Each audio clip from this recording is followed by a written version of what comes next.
அஸ்ஸலாமு அலைக்கும். மனம்தான் உங்களை வீழ்த்தக்கூடிய ஒரே ஆயுதம். உங்கள் மனம் தெளிவாக இருக்கும் வரை யாராலும் உங்களை வீழ்த்த முடியாது. அடுத்தவரோடு ஒப்பிட்டு உன்னை நீயே தாழ்த்தி கொள்ளாதே. உனக்கு நீயே ராஜா. ஒருவர் உங்களிடம் ஆறுதல் தேடி வரும்போது அவருக்கு ஆறுதல் சொல்லிவிட்டு பிறகு அவரை பற்றி மற்றவரிடம் குறை கூறினால் அதைவிட நம்பிக்கை துரோகம் என்ன இருக்கு? நடந்தது, நடக்கின்றது, நடக்கப் போவது மூன்றுமே கலைந்து போகும். கனவுகள்தான் இம்மூன்றையும் கடந்த நிகழ்வில் எக்கணமும்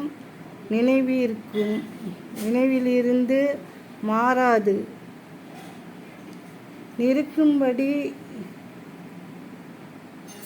செய்யக்கூடிய செயலின் ஆனந்தமே வாழ்வின் நிஜம். எவ்வளவு பணம் சம்பாதித்தாய் என்பது முக்கியம் இல்லை. உன் துன்பத்தை பங்கு கொள்ள எத்தனை மனிதர்களை நீ சம்பாதித்தாய் என்பதே வாழ்க்கை வாழ்வதற்கான நோக்கம். அஸ்ஸலாமு அலைக்கும்.